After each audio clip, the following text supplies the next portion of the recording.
जय कुंज बिहारी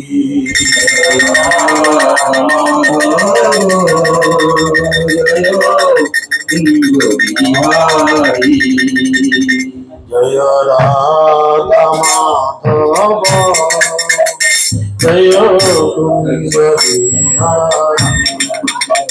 जय राधा माधव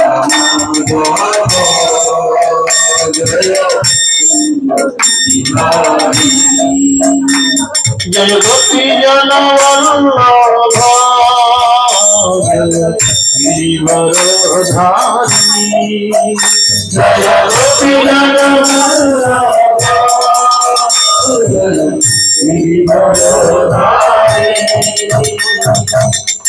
यशोदानंदन भज जन यशोदानंदन भज जन यशोदानंदन भज जन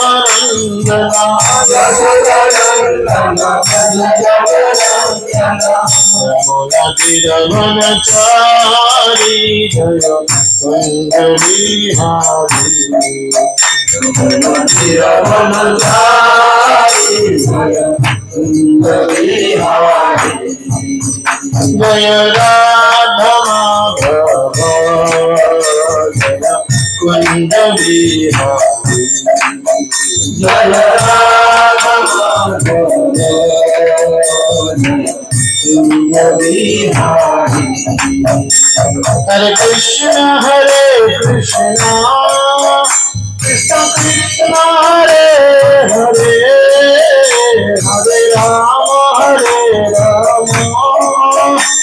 राम राम हरे हरे हरे कृष्ण कृष्ण कृष्ण हरे हरे हरे राम राम राम हरे हरे हरे कृष्ण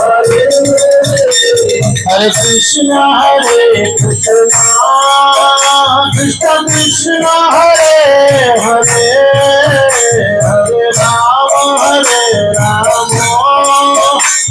राम राम हरे हरे हरे कृष्ण कृष्ण कृष्ण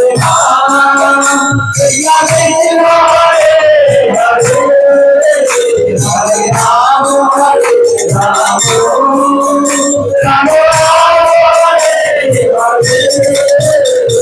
कृष्ण कृष्ण हरे हरे राम राम हरे সকলে হাতে তালি দিয়ে একসাথে হাতে তালি হরে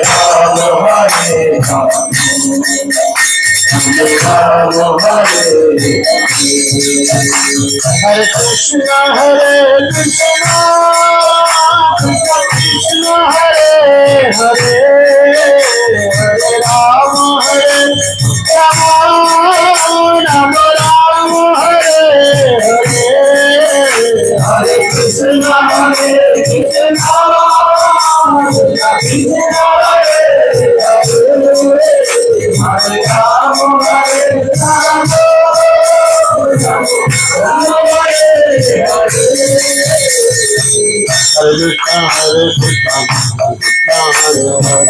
हरे राम राम हरे हरे कृष्ण कृष्ण हरे हरे राम साई गौरंग जय साई गौरंग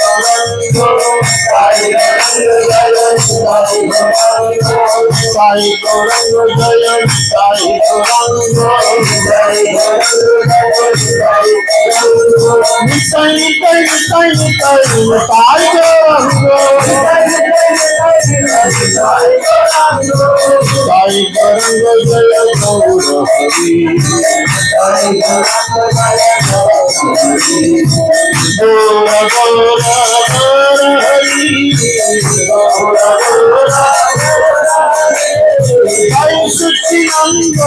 গৌর হরি হরে Sachinandan Gour Hari Shri Sachinandan Gour Hari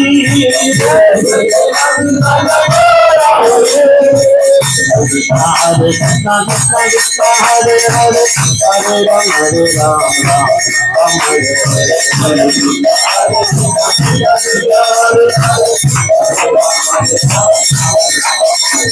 Hare Krishna Krishna Krishna Hare Hare Hare Ram Hare Ram Ram Hare Hare Radha Madhav Jaya Radha Madhav Radha Madhav Jaya Radha Madhav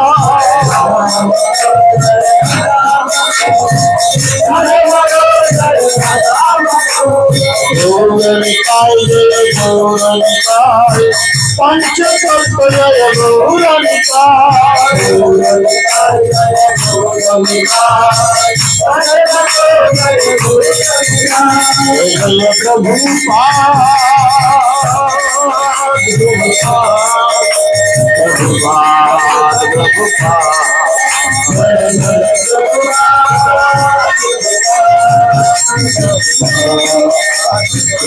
Jaya Jaya Gurudev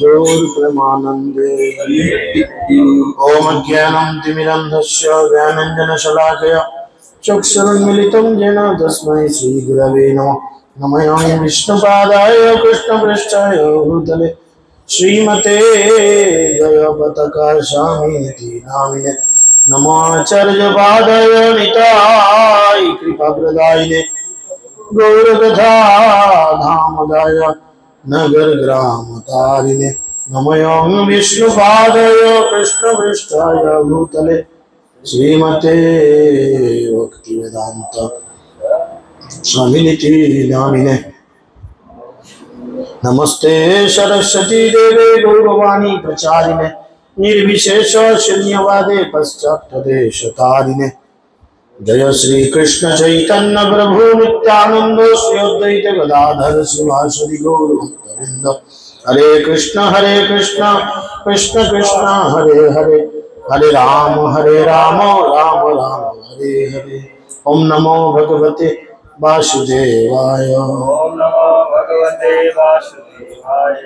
Om Namo Bhagavate Vasudevaya Om Namo Bhagavate Vasudevaya Narayanam Namaskrityam Naram Chaiva Narottamam Devim Saraswatim Vyasam Tato Jayamudirai Mukham Karati Vachalam Bangum Langhate Girim Yatripadamaham Vande Sri Gurum Dinatarinam Paramananda Madhavam Sri Chaitanya Sharam Sri Chaitanya Manavishtam Sthapitam Jana Bhutale Shainurupikadamayam Dadati Savadantikam Nashta Praya Shavadreshu Nityam Bhagavate Shrivaya Bhagavate Ruttam Shloke Bhakti Bhagavati Nishtiki Jaya Sri Krishna Chaitanya Prabhu Nityananda Sri Advaita Gadadhar Sivasadi Gaura Bhaktavinda Hare Krishna Krishna Krishna Hare Hare Hare Rama Rama Rama Hare Hare Hare Krishna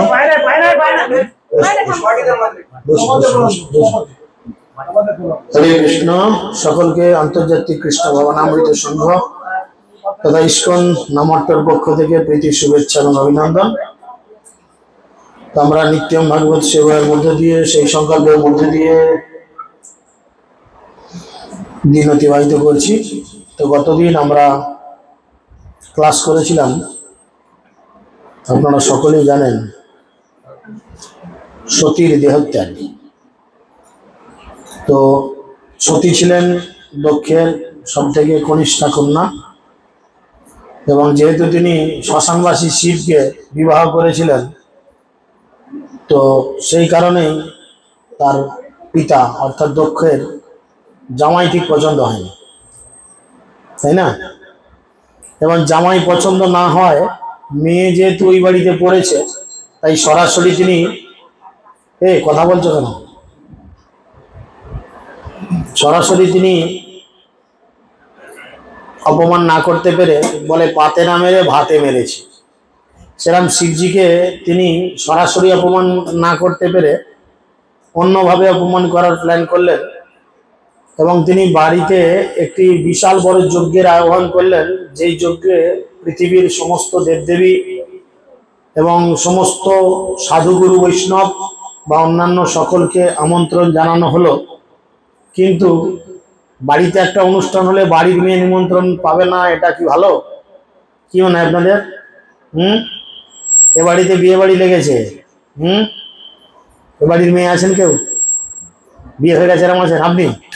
আচ্ছা, ধরেন আপনার বিয়ে হয়ে গেছে, ঠিক আছে, ধরে নেন উদাহরণের স্বার্থে বাবা।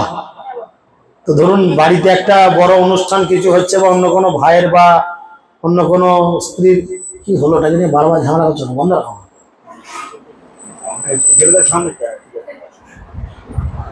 তো বাড়িতে বাবা একটা বিয়ের আয়োজন করলো, আর আপনাদের অন্যান্য বোনেদের, অন্যান্য ভাইদের, সব যেখানে আত্মীয় স্বজন আছে যাদের সঙ্গে সম্পর্ক নেই তাদেরও নিমন্ত্রণ করে এসছে বাবা কার্ড দিয়ে খুঁজে, আর বাড়ির মেয়েটা কি বললো না, মেয়ের মন কেমন হবে?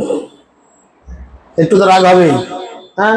আবার মনে হবে যাই অনুষ্ঠানে গেলে কি হয়, আত্মীয় স্বজন যে যেখানে আছে সবার সঙ্গে দেখা হবে, বিশাল আনন্দ হবে, তাই না?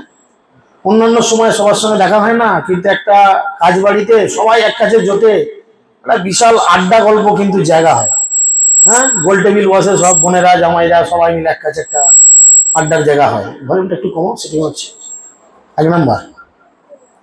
তো যেহেতু দক্ষের পছন্দ ছিল না তার তার জামাই, কারণ শিব ছিল শ্মশানবাসী, আপনারা সকলেই জানেন, আর শিবের কোনো স্থায়ী ঘর ঠিকানা ছিল না। আপনাদের যেমন একটা বাড়ি আছে, রাত্রিরে শোয়ার একটা নির্দিষ্ট রুম আছে, পোস্টাল অ্যাড্রেস আছে, তাই না? কিন্তু শিবের কোনো পোস্টাল অ্যাড্রেসও ছিল না, আর না ছিল ড্রেস। রাস্তাঘাটে বেরোলে একটা ভালো জামা কাপড় তো অ্যাটলিস্ট মানুষ পরে বেরোয়, হ্যাঁ। ওর ছিল এইটুকু একটা বাঘ ছাল, গোটাকা খালি, গায়ে ছিল গোটা কত সাপ, কানে ছিল 2টো বিছে, ডুগডুগি, মাথার জটা, শ্যাম্পু কোনোদিন চুলে করে না, মাথার চুল এলোমেলো হয়ে থাকে, জটফট পেকে, হ্যাঁ। বন্ধু বান্ধবদেরও ছিঁড়ি দেখো, লোকের ভালো বন্ধু বান্ধব থাকে, যে বন্ধু অন্তত বন্ধু বান্ধবরা একটু ভালো বেশ সুটেড বুটেড থাকলে ভালো লাগে। তো এর বন্ধু সাঙ্গ বাঙ্গর দল, তারাও সব ভূত প্রেত, কে স্কন্দ কাটা, গোটাটা শরীর আছে, ঘাটটা মাথাটা নাই। এই শোরুম গুলোতে দেখবেন এক একটা জামা কাপড় পরানোর লোক দাঁড় করানো আছে, মাথা নাই, এই তেমন দেখতে। কারুর চোখটা খুলে ঝুলছে, কারুর ডান দিকের হাত নাই, কারুর পা নাই, কারুর মাঝখান থেকে বডিটা নাই, শুধু হাড়গুলো ঢেকে আছে। এগুলো হচ্ছে ভূত প্রেতের সব, তাদের সব সাঙ্গ পাঙ্গ বন্ধু। তো অবভিয়াসলি তার একটা জামাইয়ের প্রতি বিরক্ত ভাব। যদিও একটা ছোট মেয়ে, কত বাড়ির আদরের, আর বিয়ে করেছে এমন একটা লোককে, হ্যাঁ, লোকের কাছে পরিচয় দেওয়ার মতো জায়গা নয়। তো সেই জন্য তিনি বাড়িতে একটা অনুষ্ঠান করেছেন, যজ্ঞের একটা আয়োজন করেছেন, বড় একটা অনুষ্ঠান, আর সেখানে শিবজিকে নিমন্ত্রণ করেন। আমরা গতকাল অধ্যয়ন করেছিলাম কি না, সতী শিবের সঙ্গে তর্কাতর্কি করেছেন। বাপের বাড়ি যাওয়ার সময় যদি আবার একটু কম পয়সা স্ত্রীর হাতে স্বামী দেয়, বাসে তুলে সিটে বসিয়ে যে 100 টাকাতে একটু ম্যানেজ করে নাও, তাহলে রাগ খুব ধরে কিন্তু বউগুলো। হ্যাঁ, তোমার হয়ে খাচ্ছি, ঘরে ভোর থেকে উঠে রাত পর্যন্ত গাধার মতো পরিশ্রম করছে, বাপের কাছে যে 100 টাকা, এতে কি হবে? মিষ্টি চলে যাবে 50 টাকা, আর ছোট ছোট ভাইপো ভাইজিদের লজেন নিয়ে গেলে চলে যাবে 20 টাকা, থাকবে 30 টাকা। ফিরে আসার টাকাটা পর্যন্ত তুমি দিচ্ছ না, তাই না? শিবের তো না স্টেট ব্যাংকে অ্যাকাউন্ট আছে, না অন্য কোনো ব্যাংকে অ্যাকাউন্ট আছে, না এটিএম আছে, না ফোন পে আছে, না গুগল পে আছে, শিবের কোনো পেই নাই, শ্মশানবাসী কেউ কিছু দেয়ও না। হ্যাঁ, লোকে রাস্তাঘাটে বেরোলে গায়ে একটু বডি স্প্রে, সেন্ট, ডিওড্রেন্ট ইত্যাদি হেন তেন ভালোভাবে সাবান টাবান মেখে বেরো, পাশ দিয়ে পেরিয়ে গেলে কি সুন্দর গন্ধ ছাড়ে। হ্যাঁ, আর এই বেটা গায়ে মাকে কি ছাই পাঁশ, লোকে কত সুন্দর সুন্দর পাউডার মাকে, এর কাজকর্ম নাই, ছাই পাঁশ মেখে বসে থাকে। এক উদ্ভট মানুষকে বিয়ে করেছে আমাদের সতী, বুঝেছেন? তো সেই জন্য সতীর মা সে তো এমনি কিছু বলে না, আর দক্ষ খুব রেগে থাকেন। জামাইকে ওই জন্য লোকের সামনে পরিচয় দেওয়ার মতো জামাই নয় এটা, তাই জামাইকে কোনো রকম নিমন্ত্রণ করেন। আর সতী এদিকে মনে মনে চিন্তা করে যে না, আমি কিন্তু বাবার বাড়ি যাব, আমি গিয়ে যদি বাবার সামনে দাঁড়াই, আমার বাবা নিশ্চয়ই আমার মুখ চেয়ে কিছু একটা ব্যবস্থা করবে। কিন্তু সতী যখন আসতে আরম্ভ করলো রেগে মেগে, শিব বারণ করলো তুমি যেও না, গেলে বিপদ হবে। সতী কথা শুনলো না। শিব তখন কি করলো, তখন 1000 ভূতের বাচ্চাকে তার সঙ্গে পাঠিয়েছে অ্যাজ এ বডিগার্ড, বুঝেছেন? সেই মেয়ে বিয়ে করে শ্বশুর বাড়ি গেলে যেমন কনের সঙ্গে একজন আসে না, কনে রাখতে রাখতে একজন যায়, হ্যাঁ, ভাই বা বোন বা এরকম কেউ সম্পর্কে কেউ যায়। তো সেই জন্য সতী একা কেন যাবে, গেল।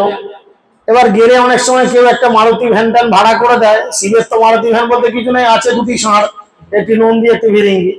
নন্দীকে বললো বাবা তুই যা, ওই ষাঁড়ের পিঠে মাকে বসিয়ে নিয়ে যাচ্ছে সেই অনুষ্ঠান বাড়ি। চিন্তা করেন, বুঝেছেন?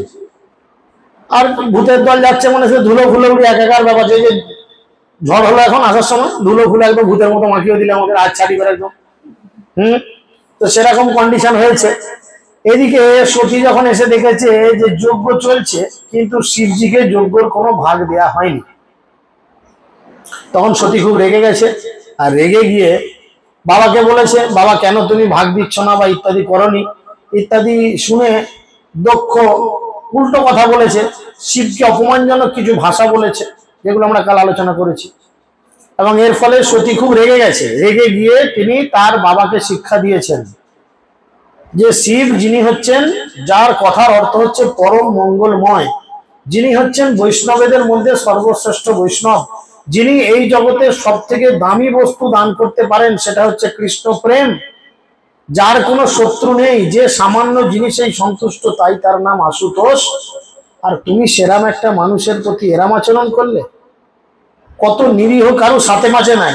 অন্যান্য দেবদেবীতে দেখুন কত ফ্যাসিনেশন, দুর্গার তো কেরামতিতে মাটিতে পাই পড়ে না।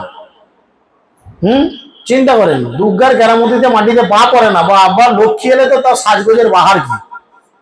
সরস্বতী তাও বলতে হবে না, তার আবার বাসন্তী কালারের শাড়ি ছাড়া চলবে না, সেও পড়ছে, মেয়েগুলো সব পড়ছে। বলেন, যে যেখানে আসছে সবার ফ্যাসিনেশন রয়েছে, কত কি রয়েছে। আর শিব কারুর সাথে পাশে নাই, সবার কত বড় বড় মন্দির, আর একে রাস্তার ধারে বট গাছের নিচে, তাল গাছের নিচে, এদালে কেঁদালে যেখানে বসিয়ে দিচ্ছে চুপচাপ বসে আছে।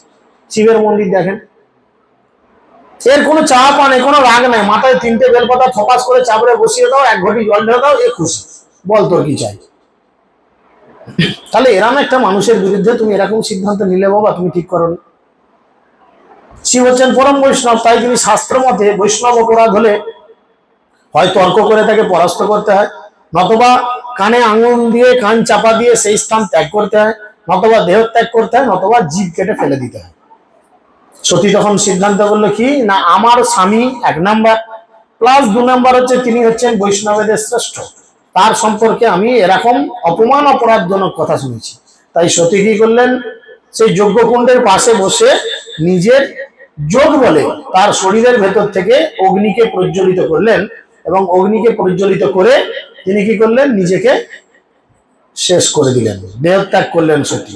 এবার সতী দেহত্যাগ করতে সঙ্গে পাঙ্গে সেই যে কয়েক হাজার ভূত প্রেতের বাচ্চা নিয়ে এসছে, তারা তো একদম ভেঙে ফেলবো মেরে ফেলবো করে একাকার করেছে। দুর্বাসা ঋষি কি করেছেন, কিছু দেবতা সৃষ্টি করেছেন যারা এদের থেকে শক্তিমান, সেই দেবতাগণ সৃষ্টি হয়েই তারা ভূত প্রেতদের মেরে তাড়িয়ে দিয়েছে, যাও এখান থেকে। এবার তারা কাঁদতে কাঁদতে শিবের কাছে গেছে, যাচ্ছি বাবাকে গিয়ে বলছি। মাকে কি করেছে। আর এই ঘটনা দেখবেন জগতে যত ঝামেলা কেস, একটা লোক আছে বই নিয়ে গিয়ে খবর ঠিক দিয়ে দেবে, সবাই জানেন, দেখেছেন। তো সেই নারদ কি করেছেন, শিবের কাছে পৌঁছে গেছেন, গিয়ে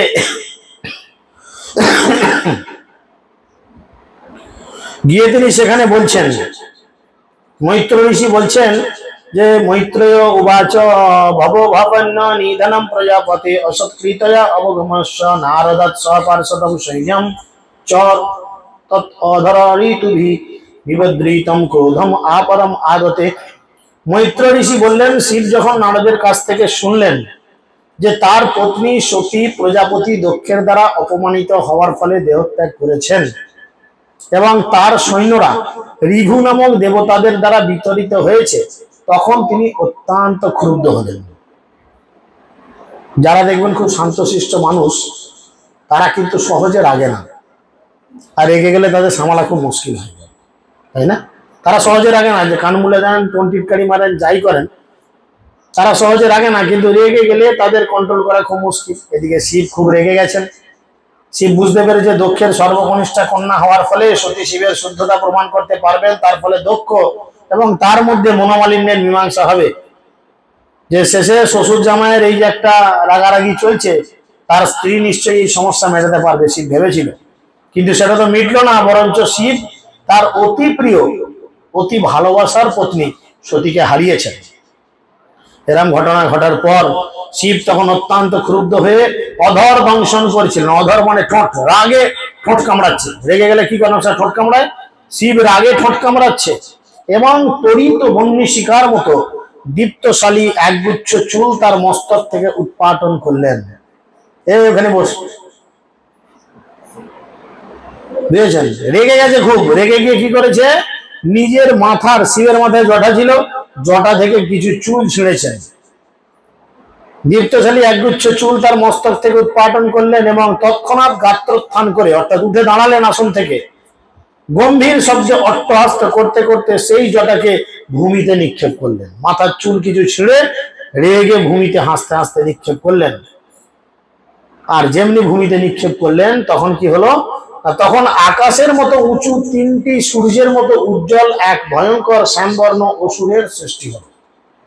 তিনটে অসুর সৃষ্টি হলো, বিশাল চেহারা, আকাশের মতো উঁচু, শ্যামবর্ণ। শ্যামবর্ণ, শ্যামবর্ণ কার? শ্যামবর্ণ লোক দেখেছেন? এই যে দাঁড়িয়ে শ্যামবর্ণ, বিয়ে করার সময় ওরম ছেলে পছন্দ কেউ বলবে না, কিন্তু জগতের সব থেকে ফেভারিট লোক ওইটাই, হ্যাঁ কি না? কোনো মেয়ে বিয়ে করার সময় বলবে যেরকম কালো ছেলে বিয়ে করবো, কেউ বলবে না, না ছেলেরা বলবে না মেয়েরা বলবে, কিন্তু জগতে কালো রংটাই সবার ফেভারিট, কারণ কৃষ্ণ কালো, তাই না? ওর জন্যই এত কিছু ফ্যাসিনেশন আমাদের। এই যে আমরা ভুরু প্লাক করছি, হ্যাঁ, মাথায় কত কি করছি, মুখে ফেসিয়াল টেসিয়াল করছি, সেজে গুজে কত কি শাড়ি ইত্যাদি ড্রেস পরে বেরোচ্ছি, ছেলেরা কত আজরাচ্ছি, চুল কত জামা প্যান্ট গুজে ঘুরছি, একে থেকে দেখছি, সব কিন্তু ওর কারণেই। কেন বলুন তো? ও আছে বলেই ভেতরে এত কিছু। যখন নেই তখন আমরা ঘুমটা যদি কেউ ঘুরে করে চেঁচে দিয়ে চলেও যায়, আপনাকে আপনি বলবেন নাই ঘুম কুটা কামাচ্ছি রে, বলবেন। জামা কাপড় টেনে খুলে যদি উলঙ্গ করে দেয় কেউ, নিজের লজ্জা নিবারণ করার চেষ্টা করবেন না। কেন? এখন সে ভেতরে নেই। আর সে যতক্ষণ ভেতরে আছে ততক্ষণ নিজেদের কত সাজের বাহার। অ্যাকচুয়ালি আমরা কিন্তু অন্য কাউকে ভালোবাসি না, আমরা সবাই কৃষ্ণকে ভালোবাসি। কেউ বুঝে ভালোবাসি, কেউ না বুঝে ভালোবাসি, বুঝতে পেরেছেন? তো সেই শ্যামবর্ণ যে অসুরের সৃষ্টি হলো, অ্যাকচুয়ালি এই অসুরগুলো হচ্ছেন কৃষ্ণ। কৃষ্ণ এই তিনটে অসুরের রূপ ধারণ করে। কৃষ্ণ সবসময় তার ভক্তকে হেল্প করার জন্য আসেন। কৃষ্ণ নিজে ঘোষণা করছেন দীপ্ত কণ্ঠে, নমে ভক্তা প্রণশ্যতি, আমার ভক্তের কোনো বিনাশ হয় না, আমার ভক্তকে আমি সর্বতভাবে রক্ষা করি। তাই শিব হচ্ছেন পরম বৈষ্ণব। এই জগতে শিবের থেকে বড় বৈষ্ণব কেউ নেই। অনেকে শিবের নাম করে গাঁজা খায়, আফিন খায়, বিড়ি তো খাই, ও আর বলার কিছু নাই, আরো মদ ফদ হেনতেন ইত্যাদি ইত্যাদি খায়, কিন্তু এগুলো শিবের খাদ্য নয়, শিবের অনুচরদের খাদ্য, ওই ভূত প্রেতদের খাদ্য। তুমি ভেবো না যেটা শিবের প্রসাদ। শিব হচ্ছেন পরম বৈষ্ণব, আর একজন বৈষ্ণব সবসময় ভগবানের ভোগ লাগানো প্রসাদ বা মহাপ্রসাদ গ্রহণ করেন। বুঝেছেন? শিবের প্রসাদ মানে আজকে যে প্রসাদ রান্না হচ্ছে আপনাদের বাড়িতে, এটা অ্যাকচুয়ালি শিবের প্রসাদ। এই প্রসাদ শিব কেন সমস্ত দেবদেবীরা ফেভার পছন্দ করেন। যেমন কোনো বাড়িতে কোনো ছেলে বা মেয়ে পছন্দ হয়েছে, তোর ফেভারিট খাবার কি, বলবে মুরগির মাথা, নাহলে গরুর মাথা, ছাগলের মাথা, সোয়ারের মাথা, কিছু একটা বলবে, যার যেমন কালচার বলবে। তো তো সেরকম সমস্ত দেবদেবীর ফেভারিট খাবার কি না ভগবানের এঁটো উচ্ছিষ্ট। তাদের এইটা দিলে দেবদেবীরা সব থেকে বেশি খুশি হয়, বুঝেছেন। তাই হেল্প করার জন্য ভয়ঙ্কর শ্যামবর্ণ তিনটি অসুরের সৃষ্টি হলো। তাদের দাঁতগুলি ছিল অত্যন্ত ভয়ঙ্কর এবং তাদের মাথার কেশ রাশি ছিল জ্বলন্ত অগ্নির মতো। দাঁতগুলো বড়, একদম চকচক করছে, আর মাথার চুলগুলো মানে জ্বলন্ত আগুন। আগুন যেমন জ্বললে দেখেছেন জলে, সামনে তো পাড়ে ঘাট, কিন্তু আপনারা দেখিয়েছেন, হ্যাঁ, বডি জ্বললে কেমন জলে সব, সেরকম চুলগুলো উড়ছে এরকম।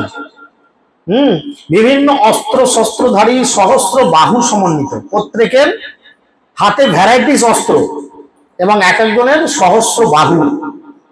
এবং তাদের গলায় ছিল, আমাদের গলায় দিয়েছে ভগবানের প্রসাদী মালা, আর তাদের গলায় ছিল নরমুন্ডের মালা।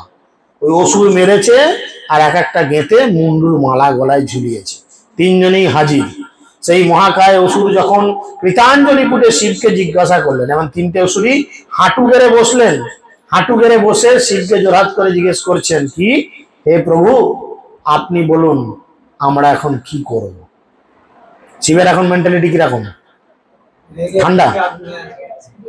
তার অতি প্রিয় পত্নী যে সতীকে নিজের কোলে বসিয়ে তিনি আদর যত্ন করতেন, সেই অতি প্রিয় পত্নীকে বিনা কারণে দেহত্যাগ করতে হয়েছে। শিব তো মাথা একদম খারাপ হয়ে গেছে।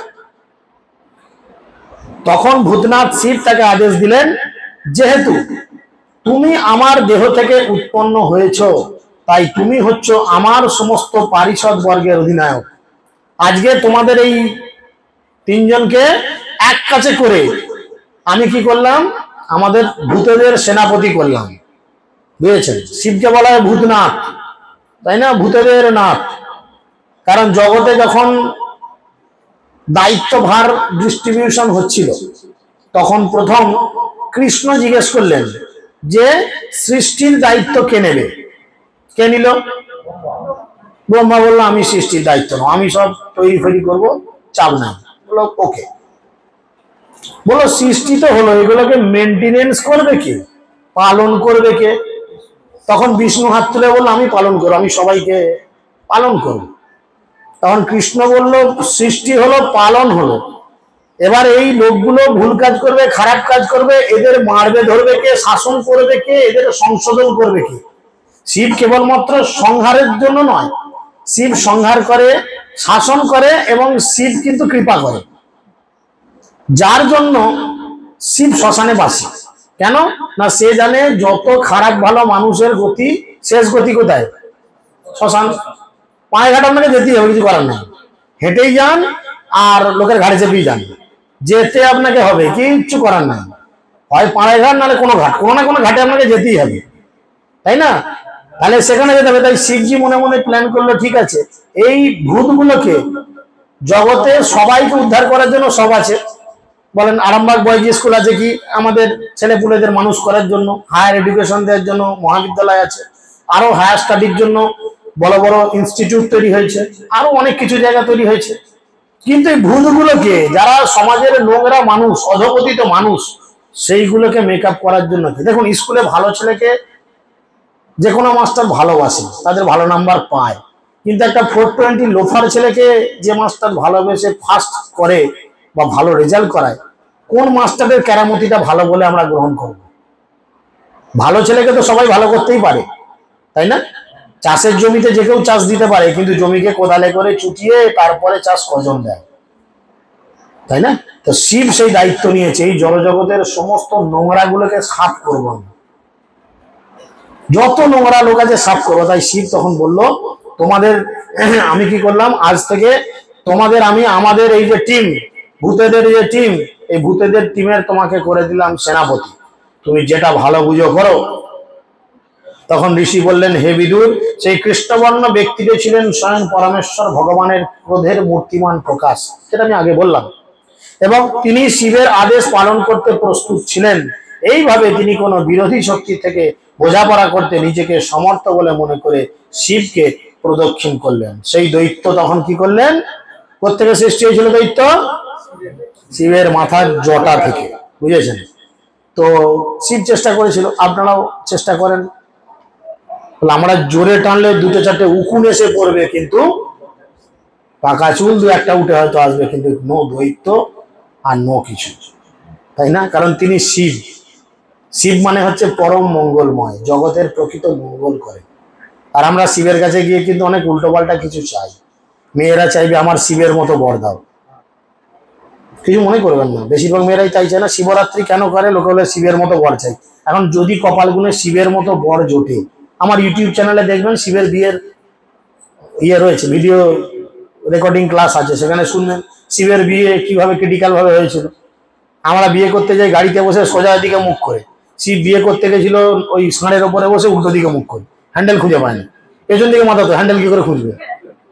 হ্যাঁ, এই ক্লাস আছে, দেখবেন ইউটিউবে ক্লাস রয়েছে আমাদের শিবের বিয়ে, মানে শিবরাত্রি, এটা হচ্ছে শিবের বিয়ে। তাহলে শিবের মধ্যে বর চাইছেন, যদি ওরকম বর বিয়ে করতে আসে, আপনার বাবা ঠিক থাকবে না মা ঠিক থাকবে বলেন?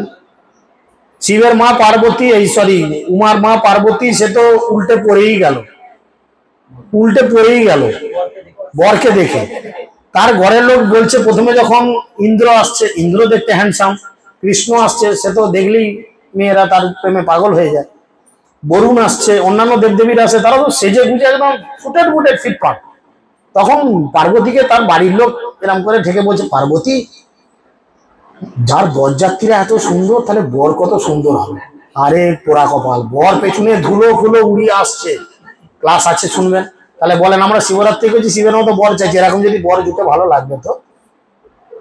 তাহলে আমরা সবটাই উল্টো পাল্টা চাইছি, উল্টো পাল্টা বলছি। অ্যাকচুয়ালি শিবের কাছে প্রার্থনা করা উচিত কৃষ্ণ ভক্তি। শিব দিতে পারে এই জগতে কৃষ্ণ ভক্তি।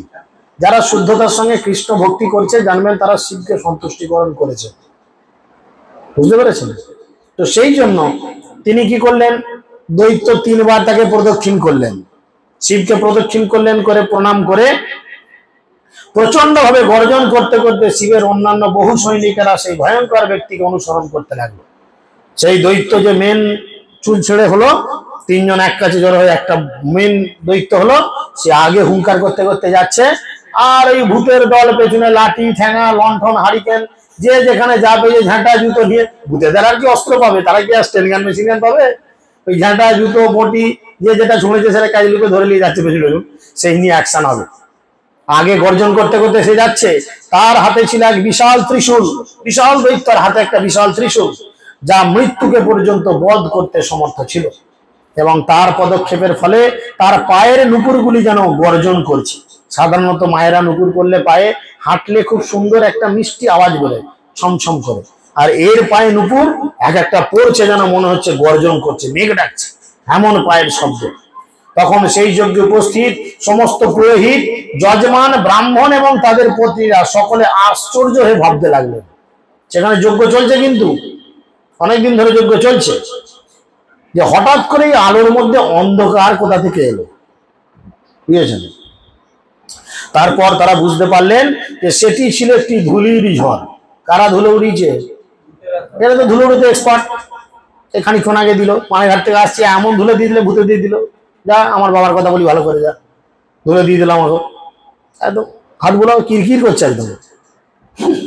তো যাই হোক, বিষয় কি দেখেন, ধুলের ঝড় উড়িয়ে দিয়েছে, চতুর্দিক অন্ধকার, এবং তখন তারা সকলে অত্যন্ত উৎকণ্ঠিত হলেন। আর উৎকণ্ঠিত হয়ে সেই ঝড়ের কারণ সম্বন্ধে অনুমান করে তারা বললেন যে বায়ু প্রবাহিত হচ্ছে না, হঠাৎ হাওয়া বওয়া বন্ধ হয়ে গেছে, কেউ গভীর পাল তাড়না করে যেন নিয়ে যাচ্ছে না। দস্যুদের দৌরাত্মের ফলে এই ঝড়ের সম্ভব নয়, কারণ এখনো প্রবল পরাক্রমীশালা রাজা বনহি তাদের দণ্ড দেওয়ার জন্য জীবিত আছে। বনহি বলে একটি রাজা ছিলেন, তিনি খুব পরাক্রমশালী ছিলেন, যিনি দেবতাদের হয়ে যুদ্ধ করতেন। তাহলে সেই রাজা বেঁচে আছে যখন, নিশ্চয়ই কিছু হবে না। তাহলেই ধুলির ঝড় সমর্থিত হচ্ছে কোথা থেকে? রাজা তো চুপ করে বসে আছে, কোনো ঝগড়াঝাটি অশান্তি মারপিট নেই। তাহলে এই গ্রহের কি প্রলয়ের সময় উপস্থিত হলো? প্রলয় দেখবেন হঠাৎ করে। আপনারা সমুদ্রের ধারে কখনো গিয়ে এরকম সিচুয়েশন শুনেছেন যে সমুদ্রের ধারে গেলে সবসময় একটা ঢেউয়ের আওয়াজ হয় না? হ্যাঁ, ছপাস ছপাস করে হঠাৎ করে দেখবেন, হয়তো অনেকে শুনেছেন, হঠাৎ করে কয়েক মুহূর্তের জন্য ঢেউয়ের আওয়াজগুলো এক এক সময় বন্ধ হয়ে যায়, মানে ঢেউটা পারে পর কয়েক সেকেন্ডের জন্য বন্ধ হয়ে যায়, তখন মনে হয় চতুর্দিক নিস্তব্ধ হয়ে গেছে। তো ঠিক সিচুয়েশন সেরকম, চতুর্দিকে হাওয়া বইছে না, কোনো আওয়াজ নেই, চুপচাপ। তাহলে কি গ্রহের প্রলয় উপস্থিত হয়েছে? দক্ষের পত্নী প্রসূতি, সেখানে সমাজত অন্যান্য স্ত্রী লোকেরা অত্যন্ত উদ্বিগ্ন হয়ে বলতে লাগলেন, প্রজাপতি দক্ষ নিরপরাধ সতীকে অবজ্ঞা করার ফলে সতী যে তার ভগিনীদের সমক্ষে দেহত্যাগ করেছেন, সেই পাপেরই ফলে আজ এই সংকট উপস্থিত হয়েছে। অনেকে বলে, দেখবেন কেউ মরে গেলে তার গুণগান আমরা খুব করি। একটা পাঁড় মাতাল মরে যান, আমরা কিন্তু তার দোষ তখন আর দেখবো না, যে ডেলি মদ খেয়েছে, আমার ঘরের সামনে চুয়ারি করতো, বেশ হয়েছে বেটা মরেছে, জ্বালিয়ে মারতো, আমরা কিছুই বলবো না। কি বলবো? হতো, লোকটা ভালোই ছিল, মদ খেলে তো লোকটা ভালোই ছিল, জানিস, খেতে কিন্তু মদ খেতো, হয়তো বাগান চারি করতো, কিন্তু কারো কোনো ঝামেলা করতো না। কেন বলি বলুন তো? ও বেটা মরে গেছে, যদি ভূত হয়েছে আমার গলাটা টেপে দুর্নাম করলে যদি গলা টিপে মেরে দেয়, তার থেকে সুনাম করি। তাই জন্য আমরা কেউ মরে গেলে তার দুর্নাম আর করি না। ওরে বাবরে, পাগল নাকি? যদি মরে গিয়েছে হাও মাও খাও মানুষের গন্ধ পাও বলে দেয়, গলাটা টুকিটা টিপে, হ্যাঁ, জিভটা বার করে, তার জন্য সে এখন দারুণ লোক, তার মতো চরিত্রবান পুরুষ আর দুনিয়ায় দুটো নাই। আর যতদিন বেঁচে ছিল তার গোষ্ঠী উদ্ধার করেছে, তাই সতী দেহত্যাগ করেছে, এখন এই পরিস্থিতি সৃষ্টি হয়েছে। তো সেই জন্য প্রসূতি এবং তার অন্যান্য যে মেয়েরা রয়েছে, বাড়ির বউয়েরা রয়েছে, সবাই এক কাছে বলছে এরকম তো হবেই। এতক্ষণে টনক নড়েছে, তখন বলতে কি হতো, এরকম তো হবেই। দক্ষ তার ছোট মেয়ে সতীর সঙ্গে যে আচরণ করেছে, সতী সবার সামনে দেহত্যাগ করেছে, সেই পাপের ফলে এরকম হবে আমরা জানতাম। তা জানতিস বাবা, আগে বলিসনি কেন? তাহলে তো আর এই ঝামেলা হতো না। এখন ওই চোর পালালে কি বাড়ে? সাহস বাড়ে না বুদ্ধি বাড়ে? বুদ্ধি বাড়ে, এদের এখন বুদ্ধি বেড়েছে। প্রলয়ের সময় শিবের জটাকলা বিক্ষিপ্ত হয় এবং তিনি তার ত্রিশূলের দ্বারা দিগ্গজেন্দ্রদের বিদ্ধ করেন। বজ্র যেমন মেঘসমূহকে সর্বত্র বিক্ষিপ্ত করে, তেমন ভাবেই তার বহুরূপ ধ্বজা সমূহ বিস্তার করে তিনি অট্টহাস্য করতে করতে নৃত্য করেন। সে এক খেপালো, ডুগডুগি বাজাচ্ছে, হাসছে, আর মাথায় এদিক ওদিক করছে, গোটা মাথায় জটায় ভর্তি, জটা এদিক আর ওদিক হচ্ছে, তাই না? মাথায় জটা, দেখবেন আমাদের তার অত বড় চুল নেই, যাদের মেয়েদের বড় চুল আছে, দেখবেন স্নান করার সময় মাথার চুল যখন ভিজে যায়, এবার ঘাটটাকে জোরে নাড়িয়ে দেখবেন চুলগুলো এদিক আর ওদিক ছিপটাবে, আর চুলের জলগুলো কি করবে? চতুর্দিকে দেয়ালে ছিটকাবে না? শিবের তো বড় জটা, শিব রেগে গেছে, মাথা এইভাবে নাড়তে নাড়তে ডুগডুগি বাজাতে বাজাতে সে আসছে, আর তার জটা থেকে চতুর্দিকে যে হাওয়াগুলো যেছে, সেই হাওয়ার সাথে একটা করে বজ্রের মতো ফলা যাচ্ছে, আর সেই ফলাগুলো গিয়ে কি করছে? এক একটা অসুরকে বিদ্ধ করছে, কারুর গলায়, কারুর বুকে, কারুর পেটে বিদ্ধ করছে, সাট সাট করে মারছে। তো সেই জন্য এরকম ক্ষমতা দেখেছে। সেই বিশাল কৃষ্ণকায় ব্যক্তিটি তার ভয়ঙ্কর দন্তরাজি প্রদর্শন করছেন, তার ভ্রুকুটির প্রভাবে নক্ষত্র সমূহ কক্ষচ্যুত হচ্ছে। কপাল এরাম করে নাচালে বলছে নক্ষত্র আকাশ থেকে ভয়ে খসে পড়ে যাচ্ছে। সেই কৃষ্ণকায় ব্যক্তিটি গেছে, এত ভয়ঙ্কর, এবং তিনি তার প্রচন্ড তেজের দ্বারা তাদের আচ্ছাদিত করলেন। দক্ষের অসৎ আচরণের ফলে তার পিতা ব্রহ্মা পর্যন্ত সেই প্রচন্ড ক্রোধ প্রদর্শন থেকে নিস্তার লাভ করতে পারতেন না। দক্ষের সেই অসৎ আচরণ, অ্যাকচুয়াল দক্ষ ব্রহ্মাকে দিয়ে যজ্ঞ করাচ্ছে, ব্রহ্মার শিব দুজনের সামনাসামনি এটা যুদ্ধ আরম্ভ হয়েছে। ব্রহ্মা কি করেছেন এখানে বলছে কি, ব্রহ্মা পর্যন্ত শিবের ক্রোধের হাত থেকে বাঁচতে পারছেন না। এইভাবে যখন নিজেদের মধ্যে আলোচনা করছিল, তখন দক্ষ পৃথিবীতে এবং আকাশে ভয়ঙ্কর সব অশুভ ইঙ্গিত দেখতে লাগলেন। কি কি দেখছেন? হে বিদুর, শিবের সমস্ত অনুচরেরা সেই যজ্ঞভূমিকে বেষ্টন করেছিল, তারা ছিল খড়বাকৃতি। শিবের অনুচরেরা সব গেঁড়া গেঁড়া। ধানি লঙ্কা হলে কি হবে? তার ঝাল প্রচুর, বড় বড় খাড়া খাড়া লঙ্কা দেবেন, ঝাল নাই। ধানি এইটুকু লঙ্কা একবার কামড়াবেন, বাপরে বাপ, কানগুলো পর্যন্ত খাড়া হয়ে যাবে গরমে। হ্যাঁ, এরকম অবস্থা। তারা ছিল খর্বাকৃতি এবং বিভিন্ন প্রকার অস্ত্রে শস্ত্রে সজ্জিত। গেঁড়া হলো চতুর্দিকে হাতে একদম অস্ত্র শস্ত্র নিয়ে রেডি। তাদের উদর এবং মুখ মকরের মতো। মকর মানে এক প্রকার প্রাণী, মাছ। তার পেট আর মুখ মাছের মতো। চিন্তা করেন কেমন দেখতে তারা। কৃষ্ণ এবং পীত বর্ণাভ ছিল, কোন কোন কালো আর কোন কোন পীত। মানে এটা খুব ভালো আপনারা জানেন যারা মাছ মাংস খান, পাকা কই মাছের পেটটা একটু হলুদের ধরনের হয়, আর কিছু কিছু শিঙি মাছ ল্যাটা মাছের উপরের গা গুলো কাছে কাছে ধরনের হয়, মাথার উপর দিকটা, পেটের দিকটা নয়। তো তো এদের গায়ের কালার এখন আর কেউ হ্যাঁ বলছে না, আজকে কেউ আর মাছের নাম করবে না, আমি বলছি যাক ভালো। তো সেরকম এই অবস্থা ছিল, তারা যজ্ঞভূমি সর্বত্র ছোটাছুটি করে মহা উৎপাত করছে। শত সহস্র এবং ভূত তারা কি করছে, এমাতামাতা ছোটাছুটি করছে। ভূতেদের ছোটাছুটি বুঝতেই পারছেন, ওরা তো আস্তে আস্তে ছুটবে না, যেখানে সেখান দিয়ে পা দিয়ে ছুটছে। আর ঘটের মাথায় পা দিচ্ছে, যজ্ঞের থানা তার মাথায় পা দিচ্ছে, বামুনের মাথাতেও পা দিয়ে ছুটে যাচ্ছে, যে মেয়েগুলো বসে আছে তাদের কোলেও পা দিয়ে ছুটছে। তার অবস্থা কি, সবাই তো ভয়ে ভয়ে লাফিয়ে উঠছে। এদিকে তাদের ছোটাছুটি দেখে কিছু সৈন্য যজ্ঞ মণ্ডপের স্তম্ভ ভেঙে দিল। যজ্ঞ করার জন্য এরকম 4 কোণে 4টে খুঁটি, কত বিয়ে বাড়িতে দেখবেন যজ্ঞ হলে 4 কোণে 4টে নাপিতে সেই বাঁশ দিয়ে বা কিছু দিয়ে করেন, এখন ডেকোরেশন ফুলের দোকান থেকে করে, ভালো বেশ থাম। দক্ষের মতো যিনি প্রজাদের প্রতি প্রজাপতি দক্ষ যাকে বলছে, যিনি শশকরা পৃথিবীর অধীশ্বর, তাহলে তার বাড়ি যজ্ঞ হচ্ছে মানে সেখানে কি কঞ্চি দেওয়া থাকবে? সেখানে একদম রত্ন মণিমাণিক্য খচিত একদম স্তম্ভ, 4টে কোণের স্তম্ভ। সৈন্যরা গিয়ে প্রথমে সেই স্তম্ভগুলো ভেঙে দিল, দিতে কি হলো, চাঁদোয়াটা ধপাস করে পড়ে গেল চাপা। কেউ কেউ পত্নীশালায় ঢুকে পড়েছিল। মেয়েগুলো যেখানে যেখানে সব মেয়েরা আলাদা বসে থাকে, তারা চিন্তা করেন সেই মেয়েগুলো যেখানে বসেছে সেখানে ভূতগুলো ঢুকেছে। এই যে আপনারা মেয়েরা বসে রয়েছেন, ভূত ঢুকতে হবে না, একটা লাপানে এত বড় ব্যাঙ যদি আপনাদের মধ্যে ঢুকে, আপনাদের কি অবস্থা হবে?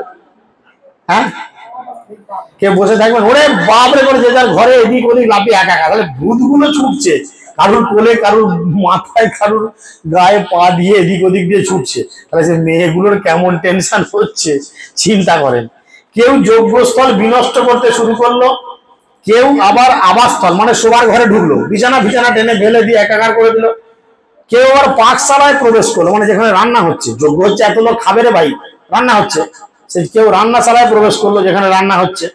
তারা যজ্ঞপাত্র ভেঙে দিচ্ছে, কেউ কেউ যজ্ঞাগ্নি নিভিয়ে দিচ্ছে, কেউ কেউ যজ্ঞস্থলের সীমাসূত্র ছিঁড়ে, দেখবেন এইসব সত্যনারায়ণ টত্যনারায়ণ বাড়িতে যখন অনেকে করে বা কোনো পুজো আজা হলে ব্রাহ্মণে ওই সরকাঠির ওপরে একটা সুতো বেঁধে দেয়, হ্যাঁ, 4 কোণে 4টে কাদার ঢালার ওপর একটা কাঠি দিয়ে সুতো বেঁধে দেয় না 4 কোণে, তাকে বলে যজ্ঞ সীমাসূত্র।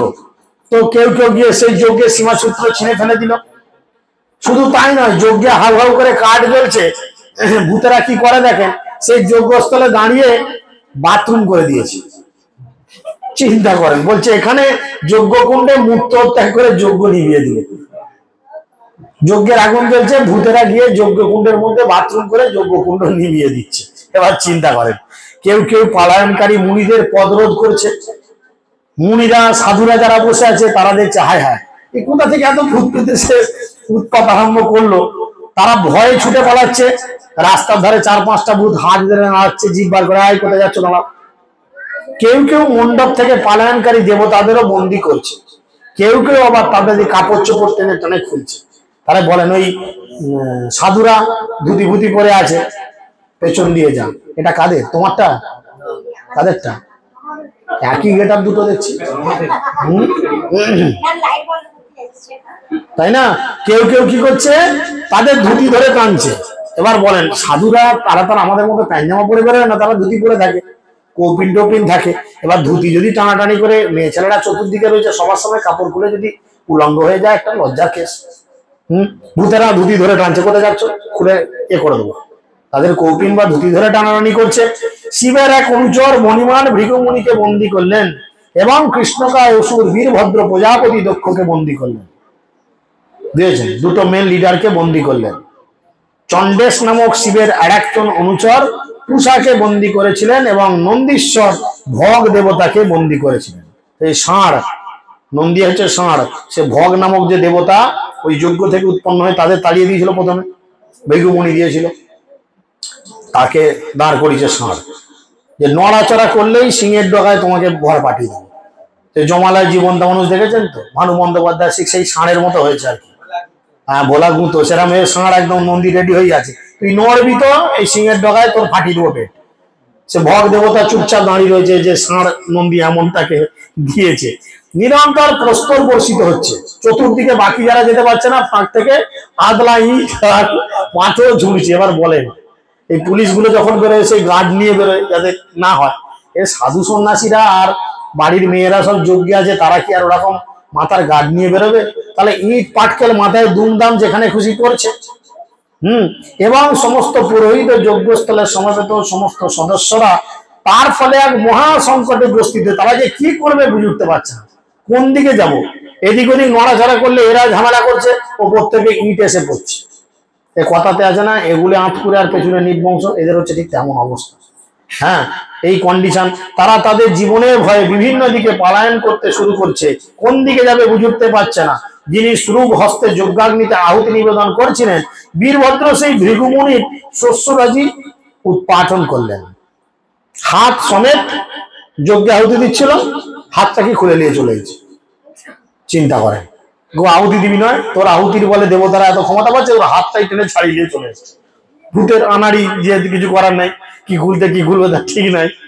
দক্ষ যখন শিবের নিন্দা করেছিলেন, তখন ভগ দক্ষকে উৎসাহিত করেছিলেন। বেশ করেছো, জামাইকে বলো, জামাইকে বলো, আরো বাঁচ দাও, আরো বাঁচ দাও বলো। সেই কারণে বীরভদ্র কোল ভরে তাকে ভূমিতে নিক্ষেপ করে তার চক্ষুদ্বয় উৎপাদন করলেন। শুধু হাত খুললেন না, দুটো চোখকেও তুলে নিলেন। শিবের বিরুদ্ধে বলবি, বৈষ্ণবের বিরুদ্ধে বলবি, কেমন দিল অ্যাকশন। অনিরুদ্ধের বিবাহ সময় দ্রুত ক্রীড়াকালে বলদেব যেভাবে কলিঙ্গ রাজ দন্তবগ্রের দন্তরাজ উৎপাদন করেছিলেন, সেইভাবে যে দক্ষ শিবের নিন্দার সময় দন্ত প্রকাশ করেছিল, কেউ দাঁত বার করে হাসছে, লীলায় দাঁতের কপাটিটাই টেনে খুলে নিয়েছে। তোরাও হাসছি, তোদের খুলে নেবে খেপি, তখন বুঝলি। বুঝতে পেরেছেন? এখানে বলছে কলিঙ্গরাজ দন্তবক্রের দন্তরাজ উৎপাদন যেভাবে করেছিল অনিরুদ্ধের বিবাহের সময়, কৃষ্ণের নাতির বিবাহের সময়, সেইভাবে দক্ষ শিবের নিন্দার সময় দন্ত প্রকাশ করেছিল, হেসেছিল। জামাইয়ের নিয়ে যখন নোংরা কথা, জামাইয়ের কথা যখন বলেছিল তখন খুব হেসেছিল, তাই তার দাঁত কপাটি তুলে নিয়েছে। এবং তখন সেই নিন্দার সমর্থন করে যে কুশাও তার দন্তরাজি প্রদর্শন করে হেসেছিল, বীরভদ্র তাদের উভয়েরই দন্তরাজি উৎপাদন করবে। ওর দেখা দেখি তুমি হেসেছ, তোমার দাঁত কবাডিও টেনে খুলে দিয়েছে আগে তুমি, আর হাসবি। হ্যাঁ, বৈষ্ণব নিন্দা হয়েছে, খুব হেসে হেসে দিয়েছে। তখন সেই বিশালাকার বীরভদ্রের দক্ষের বুকের উপর বসে, দক্ষকে দাঁত তুলে নিয়েছে, চোখ তুলে নিয়েছে, এক যন্ত্রণা, মাটিতে ফেলে দিয়েছে দক্ষকে, দিয়ে তার বুকের উপর বসে তীক্ষ্ণ ধার খড়গের দ্বারা তার মস্তক ছেদন করে দিয়েছে। দক্ষের কি করেছে, একদম গলাটা কেটে দিয়েছে। মানে মস্তক ছেদন করতে প্রবৃত্ত হলেন, কিন্তু দক্ষের শরীর থেকে তার মস্তক বিচ্ছিন্ন করতে পারলেন না। এখন কাটতে পারেনি, কাটবার জন্য রেডি হয়েছেন, কিন্তু গলা থেকে মাথার কাটতে পারছেন, কিছুটি কাটা যাচ্ছে না।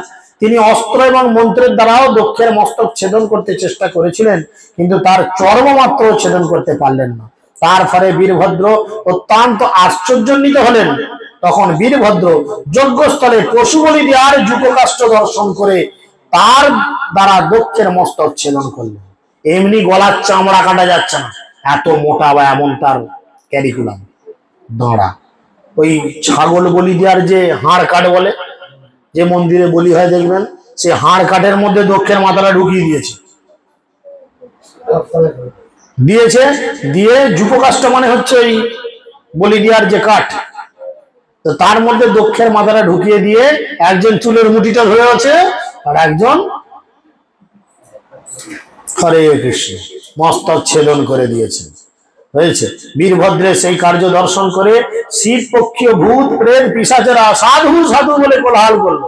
বেশ হয়েছে, বেশ হয়েছে, আমাদের বাবার দুর্নাম করা, বুঝেছেন?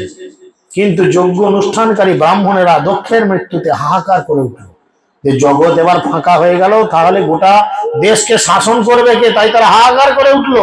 বীরভদ্র তখন মহাক্রোধে দক্ষের মস্তকটি নিয়ে দক্ষিণ দিকস্থ যজ্ঞাগ্নিতে তা আহুতির মতো নিক্ষেপ করেন।